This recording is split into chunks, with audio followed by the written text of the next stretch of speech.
Live চালু হয়েছে।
এবং এই অভিযান সংঘের দাদা ভাই থেকে শুরু করে আমি যাদের কন্টিনিউ পাই, কেবল রয়েছে, শান্তনু রয়েছে, প্রসেন রয়েছে, বাপি, গোপাল,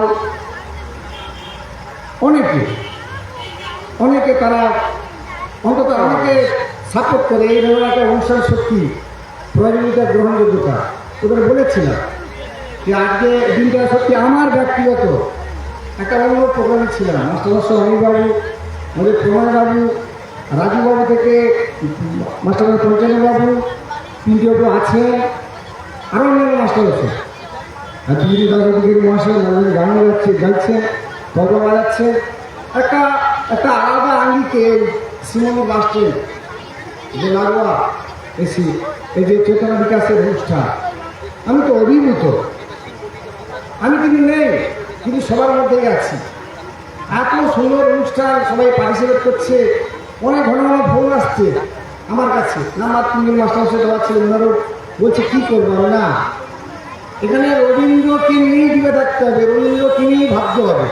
তো ভাই দয়া করে কোনো কম্পিটিশান নয়, আর কোনো টিএ ট্রাভেল অ্যানাউন্স নয়। আসবেন, অংশগ্রহণ করবেন। সামান্য একটি টিফিনের ব্যবস্থা রেখেছি যারা মঞ্চে উঠবে তাদের জন্য, আর বাকিদের জন্য পারবে এসেছে, তারা গিয়েছেন, তারাও আনন্দ উপভোগ করেছে এবং তারা কোথা দিয়ে যাচ্ছে আগামী বছর আরও যাতে ভালো করে হয়, সুন্দর করে হয়। হ্যাঁ, আন্তরিক দুঃখিত, সাউন্ড সিস্টেমটা খুব ডিস্টার্ব হচ্ছে। সাউন্ড সিস্টেম ডিস্টার্ব হচ্ছে। আমরা প্রত্যেকে এটা একটু অনুষ্ঠানের বাইরে এখন বলে মনে হলো, প্রত্যেক একটা বড় উৎসব আমরা কিছুদিন আগে অতিক্রান্ত করে চলে এসেছি। আমরা এখন সেই দরজা কাটিয়ে উঠতে পারিনি। আজকে তার প্রতিক্রমতা পেল, আমি ব্যস্ত ছিলাম না বললেই না। সারা ভারতবর্ষে বিশ্বের বৃহত্তম যে গণতান্ত্রিক ব্যবস্থা অর্থাৎ গণতন্ত্র উৎসব ভোট উৎসব, সেটা গেল চেতনা বিকাশ যে উদ্দেশ্য নিয়ে গড়ে উঠেছে। তার একটা গ্রুপ আছে, হোয়াটসঅ্যাপ গ্রুপ। এটা অরাজনৈতিক, এখানে কোনো রাজনীতি আঙ্গিক বা রঙ্গ মাথাতে পারবে না। আজকে বিশেষ দিন, সারা রাজ্যে একটা অন্যভাবে দিন পালিত হচ্ছে, কিন্তু এখানে কোনো রঙের ব্যাপার নেই। চেতনা বিকাশ যেখানে অন্যায় কিছু দেখবে চাক্ষুষ প্রদর্শন করবে, সঙ্গে সঙ্গে উঠে না হবে, ফোন করে তার প্রতিবাদ করবে। তার প্রতিবাদের বিভিন্ন ধরনের ধাঁচ, তার যে পদ্ধতি, সেই পদ্ধতি মতো চলতে হবে। বর্তমান প্রজন্ম একটু অন্য রকমের, অন্য ধরনের নব যৌবনের আবেগ। আমরা করেছিলাম 18 বছর বয়স, মানে না। রবি ঠাকুরকে নিয়ে যেটা বলা, রবি ঠাকুর সময়কালে বহু কবি, লেখক, গল্পকার, নাট্যকার, ঔপন্যাসিক সবাই ছিলেন, কিন্তু রবীন্দ্রনাথের সঙ্গে কাউকে মেলানো যাবে না। আমারও বলতে দ্বিধা নেই, আমাকেও কারোর সঙ্গে মেলানো যাবে না, কারোর সঙ্গে কারো মেলানো যায় না, সম্ভব নয়।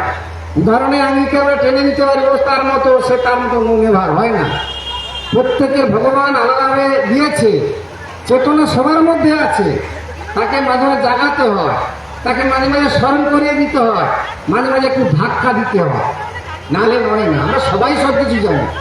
এখন অনলাইন ডিজিটাল যুগে আমাদের হাতের মধ্যে, আমি যে বলছি, কেউ হয়তো রেকর্ডিং করছে, কেউ ভিডিও করছে, কেউ অনলাইনে আছে, আমার মোবাইলে অনলাইনে আছে, সবাই সব কিছু জানি।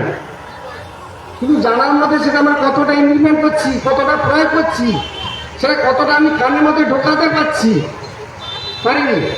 তাহলে এখনো কেন আমরা বিভিন্ন প্রচার মাধ্যমে দেখি মানুষ মানুষকে খুন করছে? রবীন্দ্রনাথ তো চায়নি। এক মানুষ আরেক মানুষকে ফোন টিপ্পণী করে তাকে উত্তেজিত করছে। রবি ঠাকুর তো তার গল্প, ছোট উপন্যাস, প্রবন্ধ, গান, নাচের মধ্যে তো বলেনি। তিনি একদিকে দেশপ্রেমিক ছিলেন, দার্শনিক ছিলেন। পূর্ববর্তীরা বলেছেন জালিয়ানওয়ালাবাগের হত্যাকাণ্ড, নারীবাদী ত্যাগ, রাখি বন্ধন, কি অভূত পরিকল্পনা। কিন্তু আজকের দিনে মানুষে মানুষে ভেদাভেদ হচ্ছে, সমাজে সমাজে ভেদাভেদ হচ্ছে। একে অপরকে অতিক্রম করার জায়গা অবশ্যই লড়াই থাকবে, সে লড়াইটা কাউকে খুন করে দেওয়া নয়, কাউকে হাত দিয়ে ঠেলে দিয়ে তাকে এগিয়ে যাওয়া নয়। রবীন্দ্র জন্ম জয়ন্তী লড়াইয়ের অনেক কৌশল আছে, যখন সেই কৌশলগুলো শিক্ষা এখন লাইভে রয়েছে কৌশল পড়াশোনার মধ্য দিয়ে, কঠোর অনুশীলন অধ্যাবসানের মধ্য দিয়ে। আজকের দিনে আমাদের বাবা মা, আমরা যে কষ্টের মধ্য দিয়ে মানুষ হয়েছে, শুনতে থাকুন। বর্তমানে প্রজন্মকে বললে ওরা কামিয়েই নেবে না, নেবে না মানে তার একা। আমরা ল্যাম্পের আলো পড়েছি, রবি ঠাকুর কোন সময়কার কথা, গ্যাসের আলো, ঘরের চাল, ছিটা বেড়ার দাওয়াল, বৃষ্টি হলে ফুটো দিয়ে জল পড়তো, সেই বাড়িতে পড়েছি, আমি পড়েছি, আর কেউ পড়ছি না বলতে পারবো না। আজকের দিনে বললে হবে না, আমি ইতিহাসের মাস্টার বছর লোকটা স্কুলে পার্শ্ব শিক্ষক। অতীতকে ভুলে আমরা কেউ চলতে পারি না, অতীতকে স্মরণ করে আমাদেরকে বর্তমান ভবিষ্যৎকে আমরা ভাবতে হয়। আজকের দিনে যে রকমের ধরনের প্রযুক্তি আমাদের হাতে এসেছে, আমরা নিজেরাই এক একটা একান্ন, তার লেগে যেখানে সেখানে চলে উঠবো বারুদের মতো। বারুদের ডিউটি হচ্ছে ফাস্টিং করা। কে তৈরি করেছে বারুদ? আমি করেছি। কে অ্যাটমিক তৈরি করেছে? আমি মানে অ্যাডিস করছি কে? কোনো বিজ্ঞানী প্রয়োজনে তাকে সন্ত্রাসবাদীকে ধ্বংস করো, শত্রুকে মোকাবেলা করো। বারে শত্রু যদি একটা গোষ্ঠীর মধ্যে থাকে তাকে পাঁচিল দিয়ে দমন করে দাও। তা না করে কি করছি আমরা? একে অপরের মধ্যে একটা সংঘর্ষের বাতাবরণ পরিবেশ তৈরি করছি। আমি বলবো রবি ঠাকুর এটা চায়নি, এটা কোনোদিন বলেনি। যার মধ্যে দেশাত্মবোধ থাকবে তিনি তো দেশপ্রেমিক। এখানে জাতপাত ধর্মের কোনো ইঙ্গিত নেই। কিন্তু আজকের দিনে দাঁড়িয়ে আমরা যারা এডুকেটেড, যারা সমাজে বিভিন্ন জায়গায় যাই, খোঁজ খবর আসেনি, কি অদ্ভুত পরিস্থিতি চলছে। পারি আমরাই পারি, আমরা মনুষ্য সমাজ পারি। বর্তমান যুব সম্পদ যুব সমাজই পারে। কিন্তু আজকে যুব সমাজ অনেকটা তারা যেন দায় ছেড়ে দিয়েছে, অনেকটা তারা যেন বেউজ হয়ে পড়ছে। তার জন্য দায়ী আমরা যারা মঞ্চে দাঁড়িয়ে আমি বলছি, বড় বড় কথা বলছি, জ্ঞানের কথা বলছি, আমি তার মধ্যে যুক্ত হয়ে আছি। তাহলে কি হবে? বিশিষ্ট গুণী ব্যক্তি পরিবেশের অ্যাঙ্গেলটা কি দাঁড়াবে? সম্মানীয় আমি যদি ভালোটা করি ভালোটা সে নিবে, আমি যদি খারাপটা করি খারাপটা সে নিবে। অর্থাৎ আমরা যারা সম্মানীয় একটু সমাজে গণ্যমান্য, একটু প্রবৃদ্ধ মানুষ, শিক্ষিত মানুষ, আমাদেরকে চোখে আঙুল দিয়ে বলে দিতে হবে এটা অন্যায় করছো, পাপ করছো। কিন্তু আমি যখন বলছি আয়োজিত তাকে সংখ্যার সেটা তার পাশে বেশি লোক দাঁড়িয়েছে, 2026 ও ভুল বলছে, তুই ঠিক করবি, চলে যা। তাহলে কি হবে? প্রিয় সম্মানীয় মুশকিলতা বাড়বে। বাবু মহাশয়। আমার বক্তব্য চেতন বিকাশের বক্তব্য, চেতন বিকাশের সঙ্গে যারা যুক্ত আছে বক্তব্য। অন্তত অন্যায়টাকে অন্যায় বলি, সাদাটাকে সাদা বলি, কালোটাকে কালো বলি। অর্থ অনর্থের মূল কারণ, কিন্তু মানসিকতা যদি থাকে ভালো কিছু করা, তাহলে নিশ্চয়ই সবার মধ্যে আছে, চেতনা সবার মধ্যে রয়েছে। আমি মনে করি সেই চেতনাটাকে নির্দিষ্ট মূল্যবোধের উপরে প্রয়োগ করতে হবে। তা না করে কাউকে খেপিয়ে দিলাম, কোন শ্রেণীকে খেপিয়ে দিলাম। রবীন্দ্রনাথের ছোট গল্প, উপন্যাসে, নাচে, গানে দেশকে আগে জানতে হবে, সমাজকে জানতে হবে, জাতিকে জানতে হবে, ধর্মকে জানতে হবে। কি চায় আমরা পড়েছিলাম অশ্ববিদেশের কারণ রবি ঠাকুরের একটা তিন কথা ভুলে যাচ্ছি। আমি শেষের জন্য বলতে চাইছি,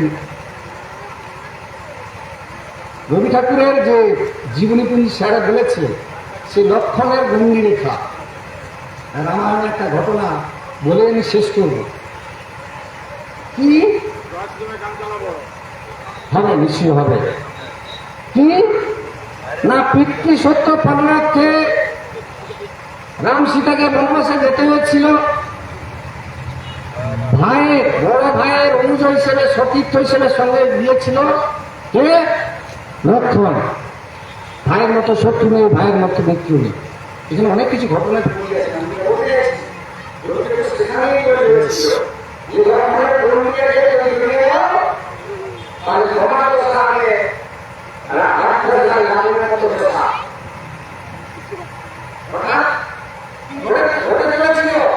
মাইক বন্ধ হয়েছে। ও দাদা, বক্স বন্ধ হয়ে গেছে।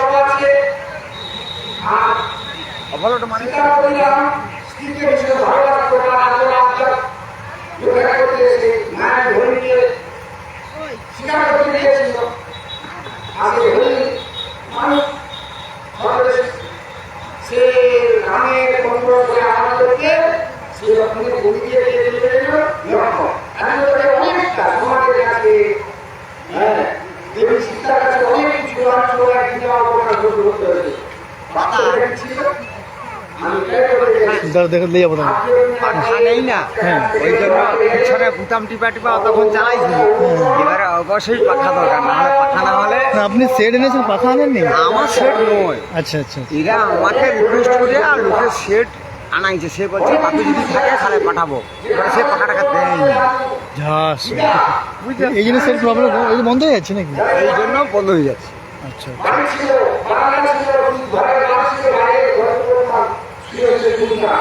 আগে কিন্তু রামায়ণ মহাভারত গীতা ভাগবত দুনিয়া করতে হয় না, আসলে কিন্তু অনেক কিছু আসছে।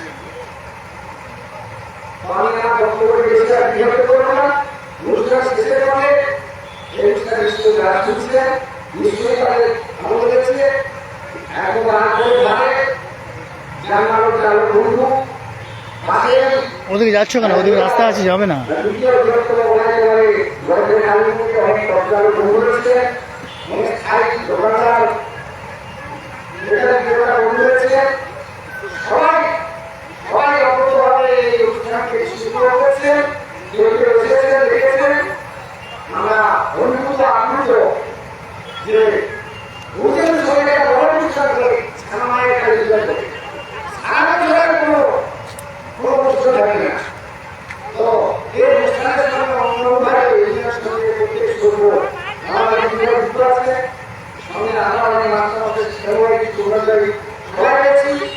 আগামী এই অনুষ্ঠানে আরো উত্তরটা স্বীকৃতি হবে, আরো বেশি সহযোগিতা আসবে, নিশ্চয়ই একাডেমি সৃষ্টি আসবে, আরো আত্মীয় অনুষ্ঠান হবে, সরকার শৃঙ্খলার মধ্যে আমরা আনন্দ থেকে অন্ধকার ক্ষতি হয়ে কারো সমস্যা হবে দ্বিতীয় বাজাও এসব না রবীন্দ্র চর্চা আমার বড় জরুরি। নিশ্চয়ই আগামী আমরা সরকারের সেই আশীর্বাদ আশা করছে, সহযোগিতা পেয়েছে। শিল্পী করার জন্য এসেছিল গার্জিয়ান অভিভাবক সবাই যারা এসেছিলেন সবাইকে অভিভাবক কাউকে কাজ না দিতে পারি কাউকে ছাড়বো নি। আর যেটা আমি আছে সারা দূর করছে সুন্দর মহল আছে এটা অনেক কিছু মধ্যে কিন্তু অনুষ্ঠানটা হচ্ছে ভেরি নাইস। আমার এখানে কথা শেষ করছি।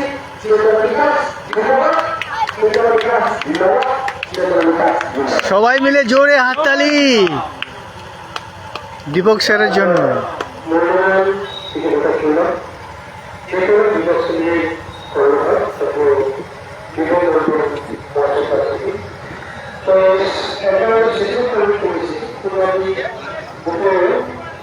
স্যার লাইভ হচ্ছে, দেখুন স্যার এখন লাইভ হচ্ছে।